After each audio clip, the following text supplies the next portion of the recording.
জীবন Singh KLO chief তিনি কখন কখন ভিডিও বার্তা দিচ্ছেন আপনি টাইমিংগুলো দেখবেন যে পঞ্চায়েত নির্বাচনের আগে, লোকসভা নির্বাচনের আগে, ঠিক 8 মাস পরে বিধানসভা নির্বাচন, তার আগে তিনি বক্তব্য দিচ্ছেন। তার আগে তাকে আর বক্তব্য দিতে দেখা যায় না। দ্বিতীয়ত, তিনি কথায় কথায় কোচ, রাজবংশী, কামতাপুর মানুষদের ঐক্যবদ্ধ হওয়ার ডাক দেন, যে কলকাতাইয়া রাজ্য সরকারের বিরুদ্ধে বিষোদ্গার করেন, এখানকার জাতি মাটি ভূমির কথা বলেন। কিন্তু এই সম্প্রতি দুদিন আগে অসম সরকার উত্তম কুমার ব্রজবাসী, একজন রাজবংশী মানুষকে, তাকে নোটিশ পাঠালো এনআরসির। আমরা তো ভেবেছিলাম, আমি ব্যক্তিগত অন্তপক্ষে ভেবেছিলাম যে কেএলও চিফ জীবন সিং এই ভিডিও বার্তায় সেই কথাটা উল্লেখ করে অসম সরকার, হেমন্ত বিশ্ব শর্মার সরকারকেও বিষোদ্গার করবেন, কিন্তু সেটা তিনি করলেন না। আসলে তিনি বিজেপির এজেন্টে পরিণত হয়েছেন, বিজেপির আশ্রয়ে রয়েছেন, তাই বিজেপির লিখে দেওয়া স্ক্রিপ্ট তিনি আওড়াচ্ছেন।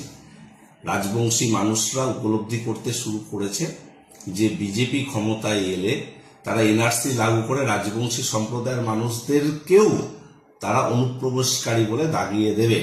এবং কথায় কথায় আমরা দেখেছি অসমে কিভাবে 19 লক্ষ মানুষ এনআরসি হয়েছে, তার মধ্যে 12 লক্ষ হিন্দু। তো স্বাভাবিকভাবে প্রশ্ন উঠেছে যে রাজবংশীরাও এক্ষেত্রে ছাড় পাবে না এই এনআরসি থেকে।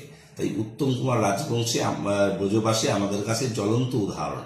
আমি তো এই ভিডিও বার্তাটার বক্তব্য শোনার আগে যখন শুনলাম যে জীবন সিং ভিডিও বার্তা পাঠিয়েছে, আমার মনে হয়েছিল যে উত্তম কুমার ব্রজবাসী একজন রাজবংশী মানুষের উপর অসম সরকারের এই যে এনআরসির নোটিশ পাঠাবে সেটা নিয়ে তিনি তীব্র বিষোদ্গার করবেন।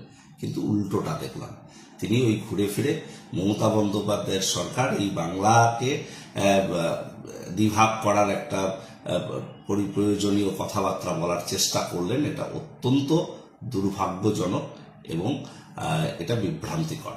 আমরা জীবন সিংয়ের যে উদ্দেশ্য সেটা আমরা উপলব্ধি করতে পারছি, তাই তিনি আজকে মানুষের কাছে অপ্রাসঙ্গিক হয়ে দাঁড়িয়েছেন।